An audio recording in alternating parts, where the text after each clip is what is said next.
All right, everybody, it's 6:31. We'll go ahead and start. I'd like to welcome you all out to this community engagement meeting tonight. My name is Dave Stevens. I'm the treasurer for the school district. Just really quickly, show of hands, how many people have been to one of these community engagements so far for this already? So I just got a few here, okay. For those of you that this is your first time, I'm just curious to know what got you out here today. Was it the one call that went out earlier? Or was it the internet or the website? What did you guys, how did you get informed of this meeting tonight? One call. The one call? Okay. We got a flyer in the mail. Okay, so you saw the flyer. Tip paper. Okay. What was that? The postcard. Paper. The tip paper and the postcard? Okay. All right. Thank you very much. That's just, we're trying to figure out what was working to get people out here. I'd like to see more people out here, but this is definitely one of the better sized groups we've had. So thank you very much for coming out here tonight.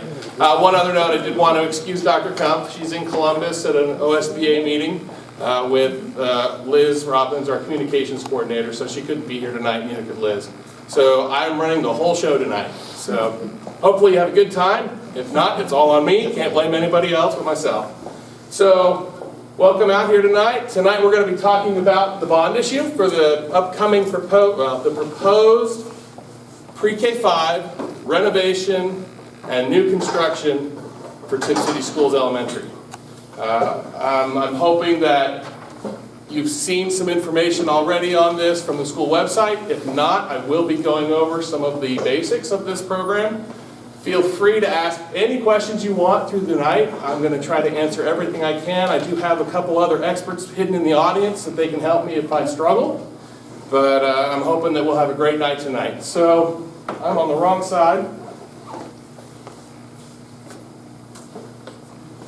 Okay, so right off the bat, we'll just get the next upcoming meetings out of the way. April 9th. We have a fourth community engagement session, and this is kind of a hodgepodge. We're just going to try to see what people want to hear more about. And so that'll be here again at 6:30 at LT Ball. And then we've also been doing some coffee chats, Q&As. That's been with some of our administration that's been going on at the Grounds for Pleasure. And we have 3 more scheduled, March 21st, April 18th, from 9:30 to 10:30. You are more than welcome to come and answer any questions that you have in a more one-on-one setting with the administration. And then it'll also happen April 4th from 7:30 to 8:30. And I believe we pay for coffee for you, so little plug. I don't drink it, so I don't know what all the big talk is about it.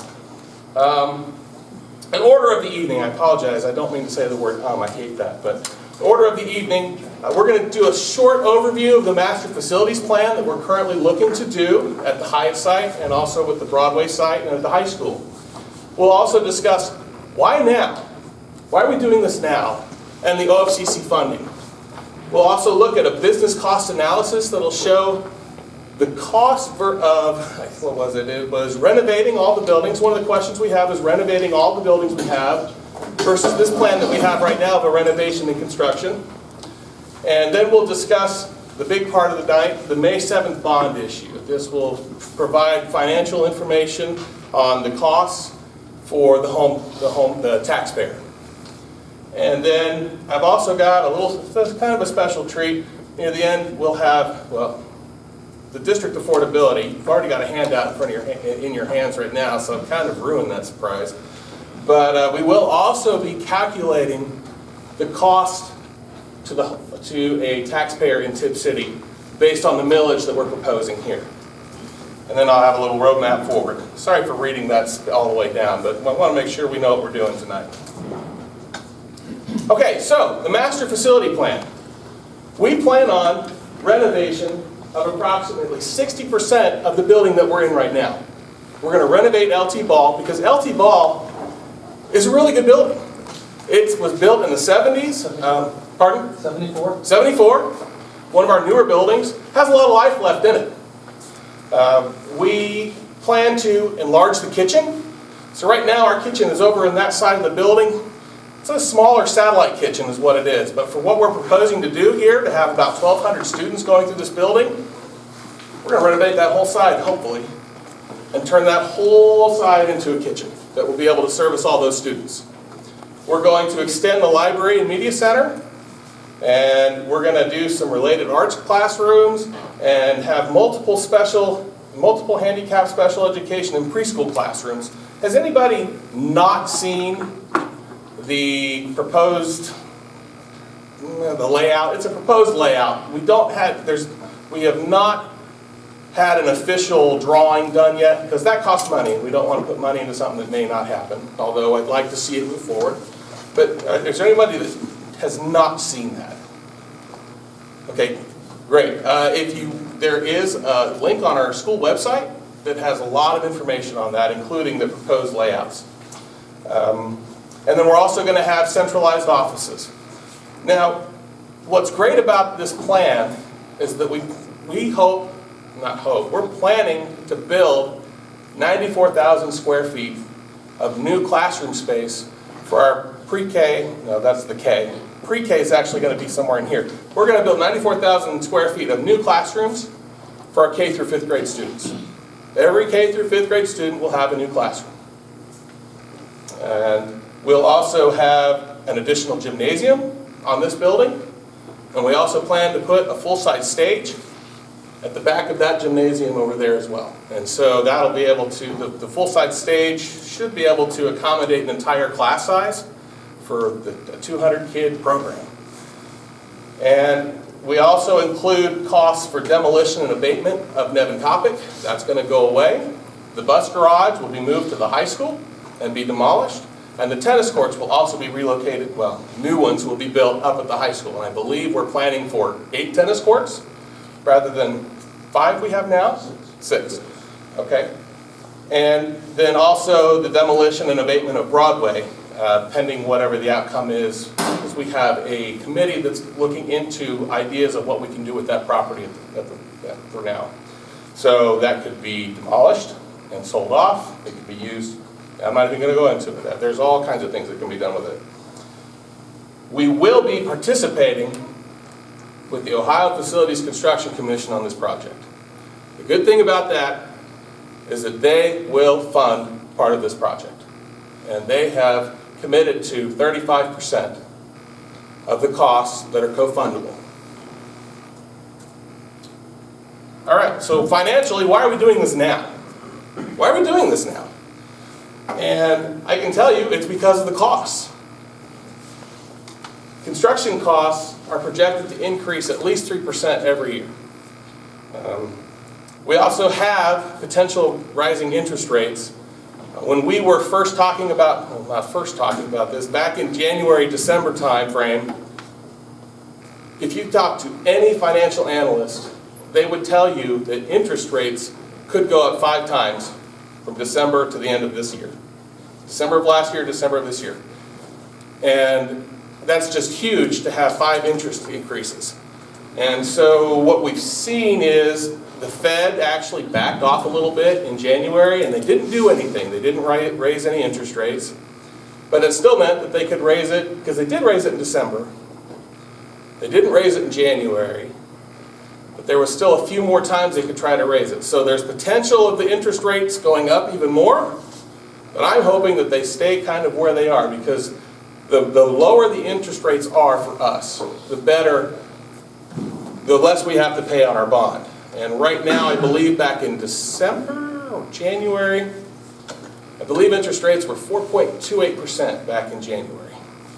We calculated our bond with an estimated interest rate of, I want to say, 4.82%.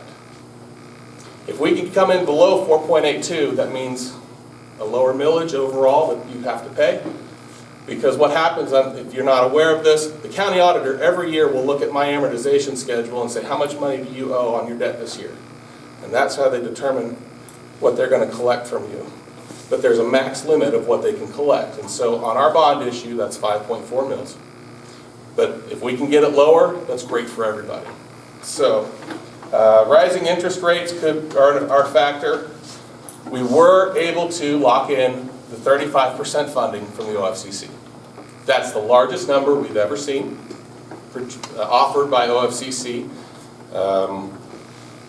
It's never been that high, right, Gary? Not here, no. Not here, yeah, not here, no. There are some other school districts that'll say, hey, buy 1 building, get 2 free. We don't get that option here in Tipp. So we've got buy one building, get a third of one. So, and then we also have the ability of bond structuring, how we're going to structure this bond. I'll get into that a little later. We've got an interesting situation because we currently have a high school bond that still has 5 more years outstanding on it. Actually 6 if you include 2019. But it is scheduled to be repaid and completely off the books in 2024. And I'll come back to that a little later. And then the last, why not? I mean, why now? I'm going to show you, well, you've got it in front of you. On the back of your handout, you have an affordability graph. And this shows you what it costs to live in Tipp City for your taxes. And you can see that we are on the far left. We are the lowest in the area when it comes to the taxes. And I'll get into more of that later. So the OFCC co-funding opportunity, our master facilities plan has been approved by OFCC. They approved our plan and what we're doing here. We are approved for participation under ELPP, the ELP program, Expedited Local Partnership Program. That's where we get the funding now on our own. We build the project now.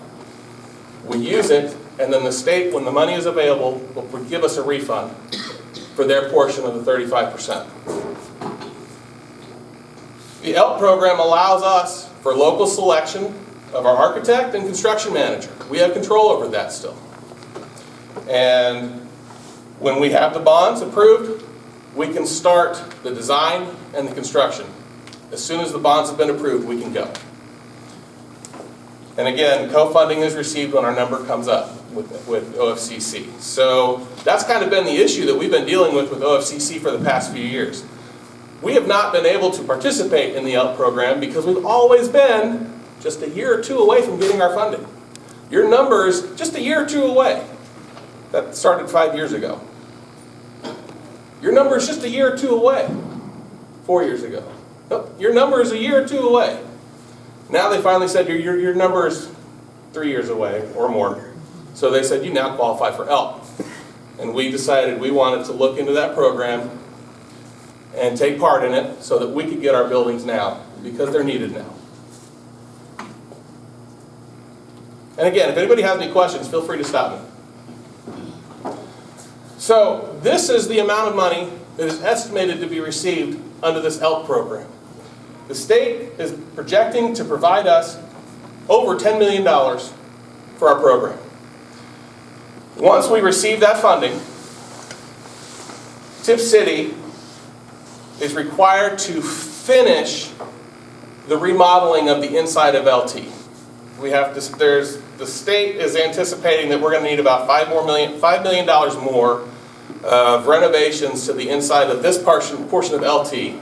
So we're bringing that up to state standards. Now, we've actually been doing some work already over this past summer to the middle school and LT. So some of those upgrades may already count towards that $5 million credit. So that just means that the remaining amount of money, the $4,850,000, we might actually have more to pay down our bond. Once we receive the money from the state, we plan to pay down the bond. Just make one large lump sum payment, or even refinance the bond at hopefully a lower interest rate. If we can do these things, we can reduce the length of the bond and even reduce the millage. And I want to let you know that that does happen. So our high school debt was originally scheduled to close in 2027. We refinanced the debt twice, got a lower interest rate, and our high school debt is now scheduled to be paid off in December of 2024. We cut off 3 years. Not only did we cut off 3 years, we also reduced the millage that we were charging the community. So we plan to use this $4.8 million, if not a little more, to do the same thing. We're going to pay down our debt, shorten the term, and bring down the millage. Yes, ma'am? Can you use that almost $5 million to pay down the high school bond? And We cannot. okay. We cannot. That was actually a question that we asked our attorney, and they said we cannot. So We also don't anticipate anticipate that money in time. We'd have That's true. Yeah, the good thing about the ELP program is we can start now. OFCC is looking at maybe a 5 to 8 year down the road payout timeline. So it could take 5 to 8 years for them to give us the funding. But right now, nobody knows. Did you use the OFCC for the high school? We did not. That was completely 100% locally funded by the taxpayers. If you don't get the money from the OFCC for 5 to 8 years or whatever it is, how do you pay for everything? You mean, so there are going to be things inside LT that we just can't fix at that time. Okay. We'll definitely have to have the construction manager and the architect and administration discussing what we can put off Okay. and what can be done now and what can be done later. So, all right, so here's a cost analysis. For those that have been asking, well, why don't you just renovate? So, here's the thing with renovating Broadway and Nevin Coppock. OFCC says those buildings cannot be renovated with their help. OFCC says this is 100% spent. Those buildings need to come down. We will not help fund anything with those buildings except for the renovation, for the abatement and demolition of those two locations. That's the only thing we can get money from OFCC for, is the abatement and demolition, which we do have. They have said we will give you funding for that. LT Ball, we could renovate some of that, but here's the thing. If we did renovate Broadway and Broadway and Nevin, you're renovating 70-plus-year-old buildings, and you're still limited to what you can do inside those buildings. We also have modular classrooms, trailers that our children would have to take classes in for however long that construction occurs. Modular classrooms are rented space that you spend money on that disappear when the project's over with. I took classes in a modular classroom when I was going through high school. It was definitely different. They were smaller, the floors creaked, no bathrooms inside, we had to walk outside to get to them. But that's just my personal opinion on what I went through in a modular classroom. I've heard now that modular classrooms have turned into little cities. They'll have schools that are, they're just all put together and it's like one little school city of modular classrooms. The total cost, $37 million to do that project, to do those renovations. On the right side, we have what we're trying to do. So you have a current bond issue of $35.75 million. OFCC is going to give us $10 million. We have the remaining renovations to the LT Ball of 5.3, and then a potential sale of the Broadway property. We've got that down at maybe $250,000. We don't know, that's potential. But the total cost to the taxpayers is $30.8 million. Now what's interesting about this is if you recall back in 2016, we came to the community with another plan to try to build a pre-K3 building on the Broadway site. The cost for that pre-K3 building was estimated at just under $30 million. Here we're taking care of K through 5 classrooms, all brand new classrooms for our elementary students at a little bit more, $800,000 more once it's all said and done. So we think we have come up with a good plan that the state supports, uses state funding. Also, I'll say this, that old plan in 2016 had a debt term of 37 years. That's a long time. We heard the community say that's too long. This debt term is anticipated 27 years. That's the same length that the high school was originally voted on, 27 years. Now, I found out a little later that Ohio Revised Code used to limit debt by governmental entities to 30 years. And so that's where the 27 years came from. They said, well, you're building a building, but you're also buying fixtures and equipment and furniture. So the useful life of those aren't really 30 years, so the average estimate was 27. Well, then Ohio Revised Code changed it and said you can go 40 years. 40 years to pay off debt. And that's where you come up with an average of about 37. So we decided we don't want to take that long, so we're going to try to do it in 27. Did I go backwards? Okay. So the ballot question. The issue number has not been determined yet. I received the paperwork yesterday from the Board of Elections and confirmed that their language, I tweaked it. I removed an S here and added an S there, but they're going to revise it. But overall, the Board of Elections has our ballot language. I'm not sure there's any other issues on the ballot at the moment. There could be a state issue that I'm not aware of. But they said, don't assume that your issue won. Because, you know, as soon as I assume something, I'm going to be wrong. So, again, we're looking for $35.75 million. 27 years to pay it off. The calculated millage, 5.4 mils. The ballot question does indicate that we are participating with the ELT program. That is in the ballot language. And I'm going to get into this in a moment. We are planning to utilize a unique bond structure to minimize our taxes from that 5.4 mils. So it's a little lower. So let's get into that. So on January 28th, the school board approved the ballot, approved the bond language.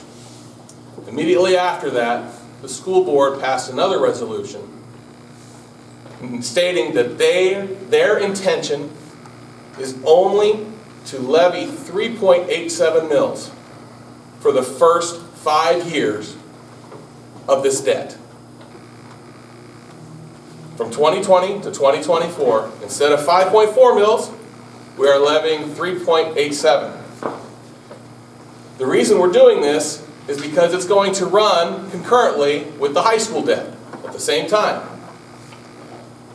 At the completion of paying off the high school bonds, the county auditor will then put the assessed levy at 5.4 mils, which is where we voted on. So here's a nice little graph that visually explains what I just said, because I need this. This dark red portion is the current high school debt being paid in 2019 through 2024. The millage for the high school debt is currently 3.89. We are hoping to structure the elementary bond, not hoping to, we will be structuring the elementary bond to where we're pushing off principal payments and paying interest up front so that we can reduce the amount of money we have to collect during the first 5 years, bringing it from 5.4 down to 3.87 mils. Once the high school is paid off, this goes away, the red disappears, and now we're looking at just the elementary debt. What you don't see in this graph is the school receiving the $5 million from OFCC and paying down the debt. That could be a decrease in the length of the debt, a decrease in the millage, a combination of both. Depends on if we refinance at that time, hopefully they have lower interest. If the interest rates are lower, we're going to try to refinance to capitalize on the lower interest rates. If the interest rates are not favorable, we're going to pay down the debt and stick with the interest rate that we have. So, let's see. Does anybody have any questions on this graph right here? Excellent. Anybody have any questions on that idea overall of the bond? I call it bond wrapping. And this has actually been done in a few other districts. Their names are escaping me at the moment. That's what happens under peer pressure. But this has been done by a few other districts. I've actually had a phone call from another district that's asking what we think about this, and I think that it will be able to alleviate the tax burden on our community. Because if we did 5.4 and 3.89, you're looking at over 9 mils of taxes at the same time. That's a lot. Don't want to do that to you. Yes, ma'am. So does this mean for the first 5 years that our property taxes are going to come close to being double what they are now? For the levy, for the high school levy, yes. It's just for the high school levy. So you've got all kinds of taxes that we're paying. Our general property tax, we have our emergency levy, we have our permanent improvement levy, we have our high school levy. Okay. What we're paying here would be almost the same as what you're paying on your high school debt right now. Okay. And then when the high school goes away, you'll see your taxes actually decrease because we're going from 7.76 mils down to 5.4 or less. Or less. Okay. This is what you're all here for, right? So, tax cost in dollars. So we anticipate that a home market value of $100,000 at the 3.87 mil. So this is the first 5 years. We anticipate a monthly cost of $11.29, and I don't want to do quick math in my head, but because I'll get it wrong.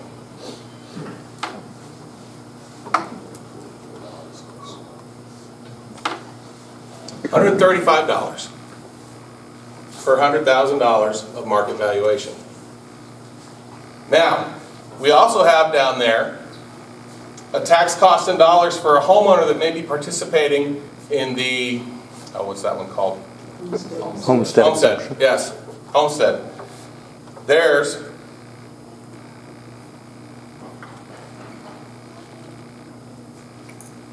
that was not right. It's $101. $101. Now you may be asking, what's this $164,000 number that we're seeing up there? So if you look at your graph that you have for the affordability graph, if you read some of the description, it states that $164,500 is the average home value here in Tipp City. It's the average home value here in Tipp City. That's the assessed value? That is the market value. The market value. So the assessed, and this is where it gets confusing. The market value and assessed value. The assessed value is 35% of your market value for the county auditors. Don't get me started on if you have CAUV values. If you've got farm on your land, that just messes it up even further. But typically, take your market value, multiply it by 35%, that's going to be your assessed value that the county auditor will calculate your taxes on. And then we have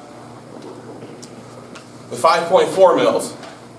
Let's do this, 15.75 times, I'll clear it out first. $189 annual cost for a $100,000 home. And $141 for those with the homestead credit. Now, I know that none of you have a home that are those exact numbers right there. So on one of the sheets that you have in front of you, I think you've got it. Is it on the other side? It's on the other side. This is a calculation form. So that you can take this home, or do it right now if you want with us. But you can go ahead and calculate what your tax will be for this bond issue. So we've got some instructions here, and I think the instructions are also on that spreadsheet. We go to the Miami County Auditor's website. I always Google it, but we've got the link, we've got the name right there. You select search, you search by the parcel, the owner, the address, you find that property, and then you go to tax, you go to the valuation tab, and then you fill out the formula sheet. You can't remember all that. I can't remember all that. So I've got a step-by-step process here for you to see, so the next time that you see it, it looks familiar to what you've seen here tonight. So here we've got MiamiCountyAuditor.org, the website pops up. You click on search. You can either click on the big search, or you can click on property search down below. Okay? The first time you go to the county auditor's website, you will get this disclaimer form, and you have to accept their terms and conditions.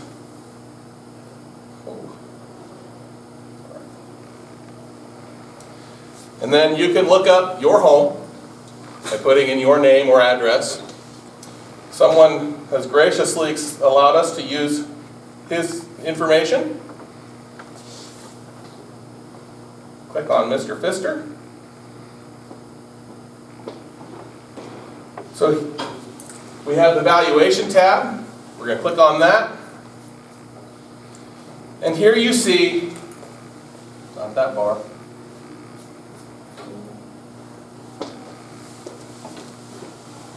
I'm sorry this is so small. There's a market value and an assessed value. And you can see to the right of assessed it says 35%. And if you were to recalculate those numbers, say 54,400 at 35%, 19,004. So that's how they do it. They take your market valuation that they believe market valuation. Doesn't mean it's the same that a realtor is going to tell you your home is worth. If you go on Zillow, it may be higher. Who knows? But we're going to take that assessed value. So for Mr. Pfister, 71,230. And we put that number into this spreadsheet. So we have $71,230 times 0.001, because a mil is 1/10 of a cent. So 71,230 times 0.001 times the millage of the bond issue will give you your cost per year.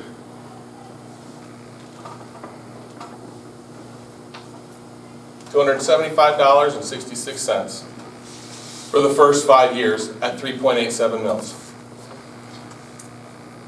Does anybody need me to go back and show that again? Does that seem understandable? I mean, I'm hoping that you guys will all run home, sit at your computer, pull up the website, and calculate your numbers. And then you can call me tomorrow and say, hey, I don't like this. It's okay. They're already doing it here.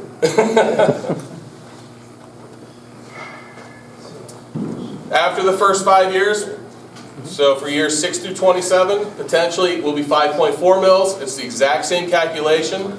Take what the county auditor says your valuation is, your assessed valuation.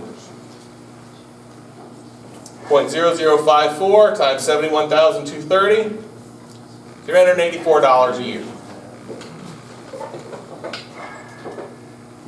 Any questions on that? Yes, ma'am. How does that work with regard to like new houses being built in the district? Do you get an X number of dollars for the year, or an X number of dollars based on the current housing? Or when more houses get built, you get more money? How does that work? Yeah. So for an emergency levy, we levy a dollar amount. We say we want to try to raise $2 million. And so when more construction comes in, the pie is still $2 million. There's just more people eating that pie. Yes. Now, I have had a county auditor try to tell me that it's a little different, that you do see some additional funds, but it's not as much as you would think. That's where something called a substitute levy comes into place, and you're seeing that's a newer model that school districts are adopting. They're taking emergency levies that were passed 20 years ago, 30 years ago. They've had large increases in the population, and their values have gone up, but they're still receiving the same dollar amount that they approved 30 years ago, or 20 years ago. So the substitute levy will allow a district to capitalize on those annual increases and receive more funding so that the levy will grow with it. For this bond issue, again, the county auditor is only going to look at what I have to pay. Okay. So if there's more people here, it's going to be less. Potential to pay less. Yes. Yeah. Okay, also follow up quickly, then if you're, let me think about that. Sure. Go right ahead. Go right ahead. It's a very confusing topic. I'm glad I don't work for the county auditor's office or even the state. It'll make your mind, even if you think you know it, you'll forget it and just go, what the heck, I knew I just had this. I do have another quick question. Yeah, go ahead. The auditors, updates the property values Yes. every so often. How often do they get updated? I thought it was. 3 and 6. Okay. They'll do a formal appraisal update where they will look at the home sales and they could even send someone to your home, although they say most of the times people say, no, you can't look at my home, get out of here. But they try to compare your home to other sales in the area, and that is a revaluation, and then every third year they do just an update. So if all the housing goes up, because you know it will, at the next evaluation, We hope it will. We hope it will. then potentially we might pay less millage because Well, starting it over. if everybody uh, had the same exact increase, everybody would still be paying exactly the same. The issue is when you have those revaluations, some people will go up, some people will go down. And so your millage, But you're still going to a certain target. like yes, a we are certain still amount of going money. for a certain target, but based on the valuation of your home going up or down, you could see your taxes go up a little bit or go down a little bit. So, I've never seen it go down, but. Wait. But okay. Is the high school the only other, capital levy? the high school is the only other bonded debt that we have at this time. We also have a small issue of debt, about $300,000 for the land that was purchased just to the west of the high school. So all of that land that had trees and things on it that you're seeing it cleared at the moment, we own all of that. And that's where we're hoping to relocate the tennis courts and the bus garage. And we got an excellent deal on the clearing of those trees. So, we also are still paying, we're repaying a House Bill 264 debt. House Bill 264 was debt that we were able to take out to redo all the lighting in some of our buildings so that we had energy efficient bulbs put in. And the 264 debt is not paid by the community in, say, a bond issue. What they do is you take the savings that you receive from doing all those upgrades to your lighting to pay off that debt. I believe that Joe Smith, when he was here, as the treasurer, he was skeptical and always said, I don't believe it, I don't believe it. But they finally, in 2013, Joe said, let's do it. And Mr. Pfister can attest that we have seen huge energy savings from going to the old standard bulbs to, is that the CFLs? Is that what we went to? No, so fluorescent tube at that. Fluorescent tubes. And now, lighting has gone to the LEDs. So there's still even more that we can do. But we have that debt as well. And then the high school debt. So those are our three. Do you anticipate an increase in the operating? Operating for this project here, so we have looked into this utility-wise. So you've got your energy, your electric, you've got your gas, water, sewer, telephone, garbage. I did take a look at the three buildings that we're talking about, Broadway, Nevin, and LT, and it's almost, I almost want to say it's going to be a wash because we are putting in air conditioning in 94,000 square feet of new building, and Broadway and Nevin don't have that right now. So we're going to be putting in higher efficiency bulbs. We're going to be putting in newer appliances and things like that, low flow toilets and sinks to conserve energy and water and all that stuff. Running the numbers, I can't tell you that the utilities is going to save us anything, but it's not going to cost that much more because it's still the same number of students, just in a different building that has some air conditioning in it now as well. What I can tell you is that we do see potential cost savings in staff reductions. This is a topic that some people don't like to talk about. Staff reductions mean somebody not working anymore. But we have 2 years till that point. Hopefully, if this passes, we have 2 years, and we do hope to see those reductions come through attrition and retirement and resignations. And I calculated those numbers. There's a potential savings of $600,000 in staff changes alone. $600,000 over 5 years is $3 million. On a 5-year forecast, that's a large number. And as the treasurer, I have to do 5-year forecasts twice a year. Oh, I want what they've got. I haven't had dinner yet. Bring it here. Yes, but that's a potential that we could see in those staff changes. So, any other questions before I show you the sheet that you've already seen? Okay, so here's our affordability graph. This was put together by Barrett Financial. These are financial advisors that help sell our bonds. I've worked with them since I started with Tipp. I believe that they were here previously with Gina Helmick as the treasurer. Nothing but fantastic things that I have to say about these gentlemen, and also other treasurers that work with this group. They put this graph together for us. They took all of these figures, include property and income taxes paid from living in a respective district. So you remember that $164,500 home? So they take an average home value in Tipp City, and they take the average earned taxable income, $84,027. They take that home and that family earning that money, and they put it into all of these different districts. And they show, I've been pushing this, haven't I? This is the amount of taxes that you would pay on that home in each of these districts. Tipp City is the lowest. We are the farthest on the left. We compared ourselves to all of the districts in Miami County and also some of the neighboring districts in Clark County and Montgomery County. We are the lowest. Now, these letter grades that you see here, B, C, D, C, B, C, this is our state report card grade.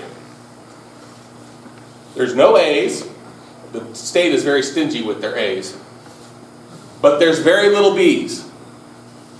Tipp City is a B-rated school by the Ohio Department of Education. And in fact, we're kind of on this list twice. There's only 3 other districts on this list that have a B rating. So if this bond does pass, where does it put us on this list? We move to number 4. And this increases for the first 5 years. This is the 3.87 increase. So they would go from 35.42 to 37.65. But what we need to look at is, in 5 years, the high school debt goes off the books. We kind of come back down to the left side. Troy is currently trying to pass a bond issue for an elementary building as well. So if that passes, they're moving up as well. So Troy is a good place to live. Not Troy, oh my gosh. Tipp City is a great place to live. I'll amend it. Tipp City is a great place to live, and we do a lot with the taxes that we receive. Yes, ma'am. Maybe this isn't the correct question for this session, but I'll tell you if it's are not. not Troy and Miami's funded by income tax instead of property tax? That is taken into account here as well. Okay. So any school income taxes are in this list as well. And who determines whether you're paying based on income tax or property tax? It's voted in. So if you're in a district that has a property tax, or I'm sorry, an income tax, it's because in the past, the voters voted to approve an income tax. Okay, If it's a school district property tax, it's because it was approved by the voters. okay. Yeah. Tipp City is the only district in Miami County that does not have an income tax. We do not collect income taxes. Any other questions? Yes, sir. Is it, I think at one time they said you cannot use income tax for building purposes. Is that true or not true? I don't know the answer to that. I do know that we would be able to use, well, it depends on what the money was levied for. So if you have it on the ballot that you're going to use it for a certain purpose, that's what you need to use it for. I'll just share this. I was a former auditor with the Auditor of State's office. One of the things that we looked at when we did our testing of debt payments was, what did the bond language say? And there are some districts that ended up not stating, hey, we're going to build a bus garage with any leftover money that we have. So they had some funds left over from the project, and they thought, what the heck, we'll just build a bus garage. Wasn't what the voters approved. So they got cited for that. I mean, not like we're going to go and tell them to tear down the bus garage, but they get a citation for it. But for income taxes, I'm not sure. Now, general levy money, we can do. It's not as restricted as, say, our permanent improvement money. So, Milton Union funded their project on a 1.25% earned income tax. earned income tax. So it is possible to vote that in. But the language said that, correct? Yes. Yes. So they voted in. It was only possible if it was OFCC participation. That could be. Okay, so there are caveats to it. You can only do that if there's OFCC participation. So there's all kinds of things that you can try to come up with. Some of them will do a partial levy, a bond levy, and a partial income tax levy. Just whatever they think that the voters will go with. Any other questions on this? Okay. Okay, so moving forward, May 7th, the bond issue is on the ballot. If that passes, May of 2019, we get to work. We hope to start the site construction here at LT Ball for the new addition in the spring of 2020. In the summer of 2021, we hope to be moving into that addition. And then the fall of 2021, we start the abatement and demolition of Nevin Coppic, the bus garage, Broadway, depending on what the outcome is on that property. Late 2021, project is done. This is the timeline we're shooting for if the levy is approved by the voters. Yes, ma'am. Go right ahead. How much disruption will there be to the students in this building as they're trying to do construction when the kids are in session? The classrooms will be done. Okay. I believe the work to LT is planned for the summer, to try to do the work inside during the summer so that that's not as much disruption to them during the school year. All right. The issue will be the abatement and demo of Nevin Coppic here on this site after school has started, because that means that they're all over in that parking lot demoing things and moving things. So for the first 4 months of school during that year, parking could be a little hectic. Driving, for those that drive their kids to school, could be a little hectic. I would suggest the bus for maybe the first 4 months. But that's just something that comes with construction. I went through, again, my last 2 years of high school, it was a construction site. But you're not seeing modular classrooms or any No of that modulars. stuff? Okay. We plan to have that addition built. Those kids move into that addition from their old building to the new building. No modulars. That's the plan. But this schedule's not based on an architect's plans, though, is that correct? We've had an architect working with us, and it's doable. It's aggressive, but it's doable. And I've had a builder also say it's doable. Yes. Yes, sir. Does the plan take into consideration additional busing then for the kids that would have gone to Broadway? You mean additional buses? Well, for ones that would have walked to Broadway, and now they'll be bringing the bus here more than likely, or many of them will. Well, yes, we have talked about that. We haven't run all of the simulations on that yet, but we also have more kids in this area that might go to Broadway that are now walking here instead. It's a give and take, yeah, which is, yeah. I mean, but we feel that our fleet of 24 buses can handle that. Sir? In Richmond, Tipp City in Richmond, where would that go? Tipp City Enrichment. Yeah. We have been, TSEP. We have talked with TSEP. When we started this process back in 2016 for the potential pre-K3 building at Broadway then, we brought them in and spoke with them and discussed with them that they might need to start looking for another place. They had lined up a church. If I can remember properly, they had lined up a church. And when that bond levy didn't pass, they didn't pursue that further. And I believe that, and Mr. Fisher, you were part of that. We've had meetings with them already this year, bringing them on board with all this. As Mr. Stevens said, we met with them back in 2016 as well. We value the partnership we have with TSEP. They're a strong program, but being fiscally conservative, we can't afford to build space for them on our site. So we met with them about a month ago with their director and with their board president as well, and they're well aware that if this bond issue passes in May, that they have 2 years to be able to find a place to be able to move into. We try to provide some information on different sites that they could look at, and we're going to continue that dialogue with them. Any other questions? I thought I saw a hand back there. Will the Broadway site be decided what we're doing with it before the bond issue is voted on in May? It will not. It will not. That's just too quick of a turnaround to determine what that property could best be used for. If it were to be sold, the Board of Education would have the say in that. They can decide, so they could do a public auction for that property. They could, and then they can decide whether or not it sells. If they can't get anything, if they can't get any realistic bids during that public auction, or they can go to a private sale.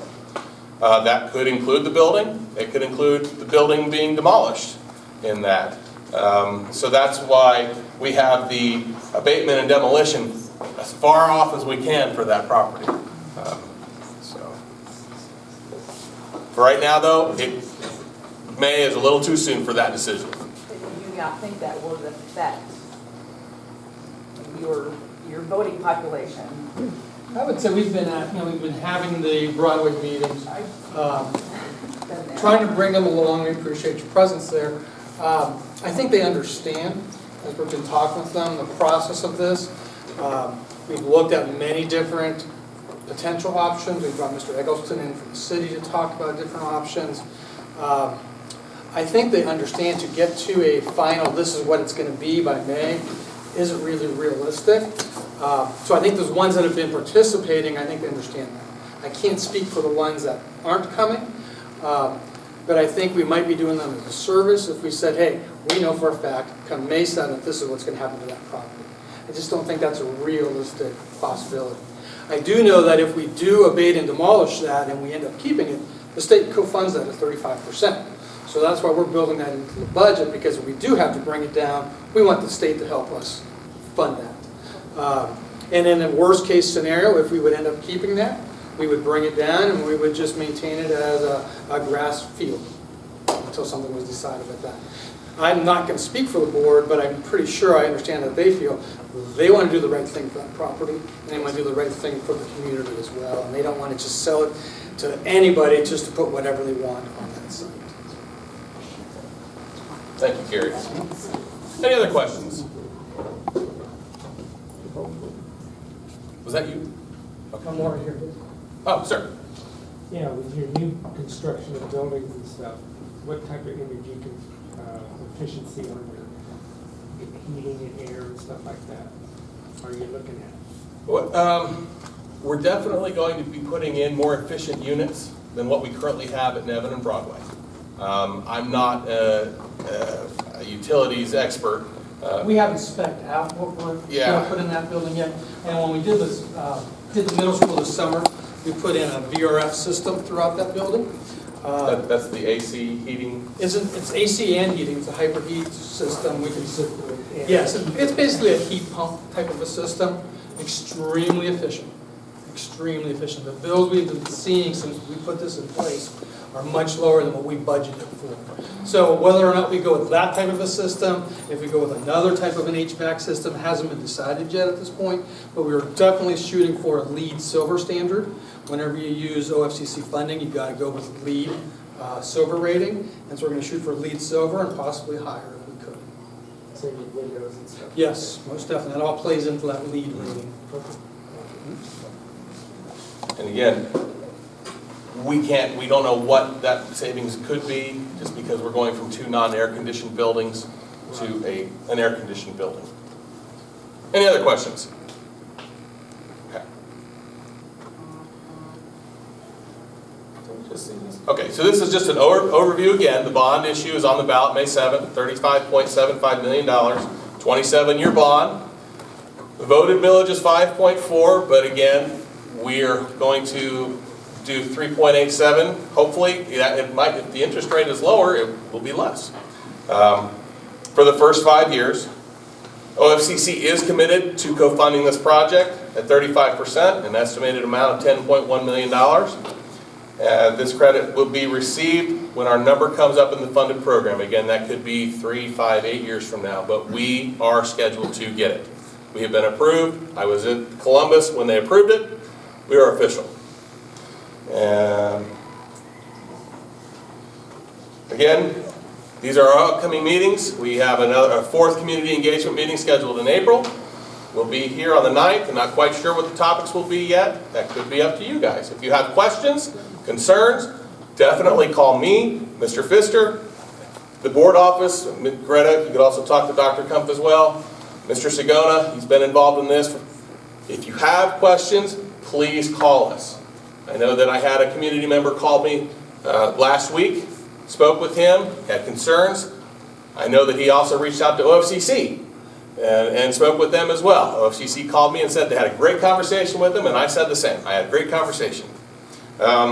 We want the facts out there, not speculation.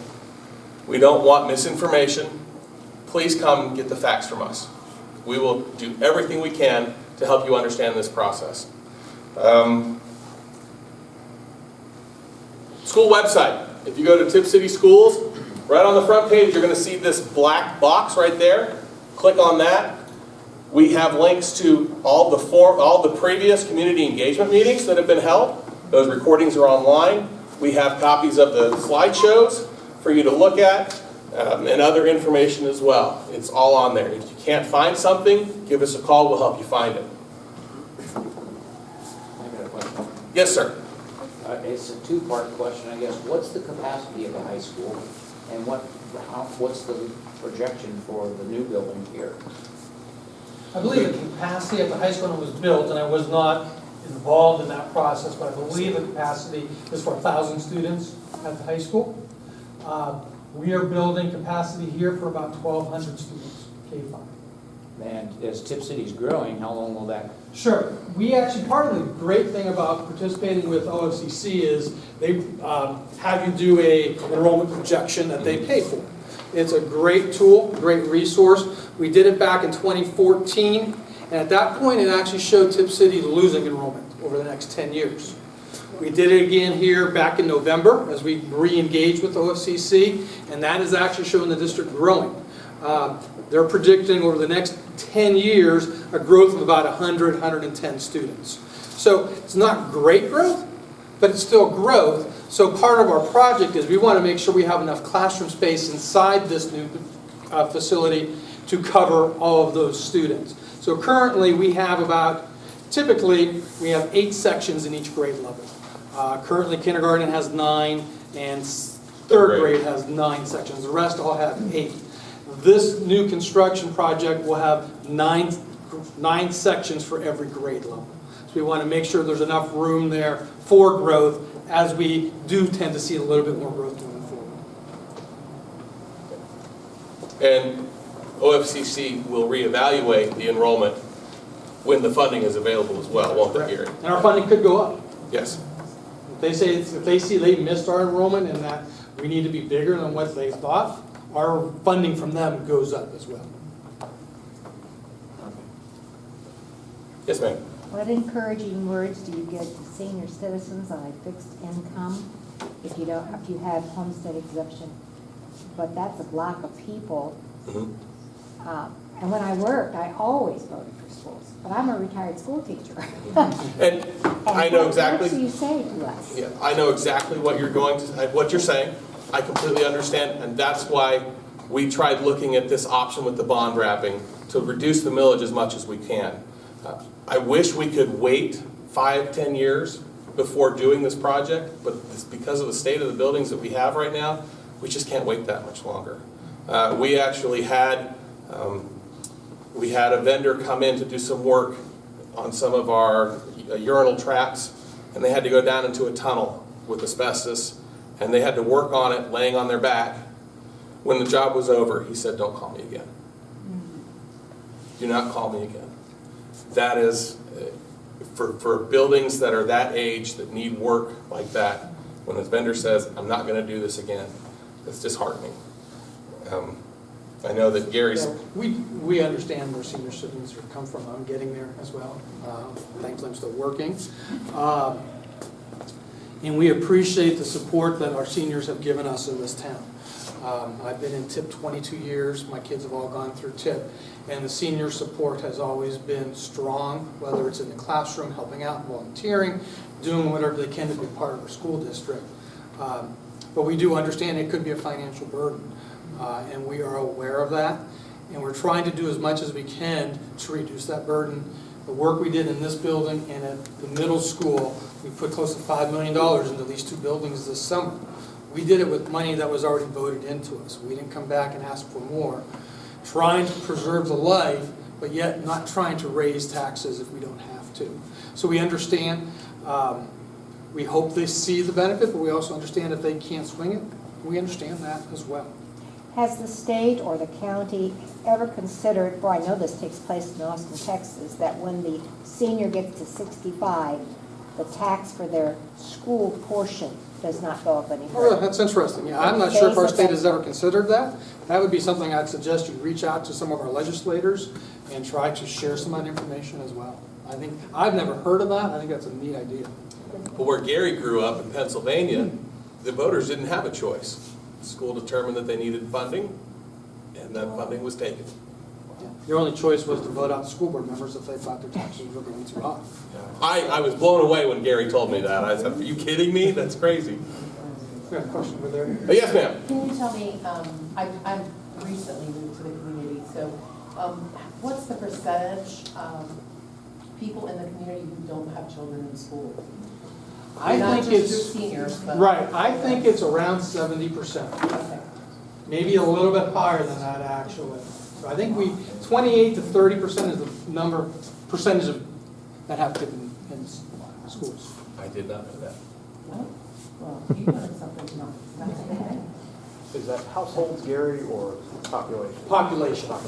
Yes. Okay, population. Any other questions? This bond wrapping thing, I don't know anything about it, but is it pretty much like 99% going to happen? Or is there an issue where you may not get it? And The gentleman, again, with Baird Financial, they're the ones that told us that had this concept, because they're doing it at other districts right now. Athens, thank you. Athens is the district. They actually voted on theirs in November, and it passed, and they're moving forward. And their assessments, their taxes started collecting this year in 2019. So if this gets voted on in May of 2019, we won't see the taxes until February of 2020. That's when those will start being collected. So, but it's definitely something that is going to happen. We can structure that bond and sell it. With these bonds, they will be sold. Oh, here's the great thing about the bonds. The community members can buy them as well. You can invest in the schools. Those will be offered to the community members through local investments here. I know that Edward Jones Investments, they try to get in on the local bond issuances.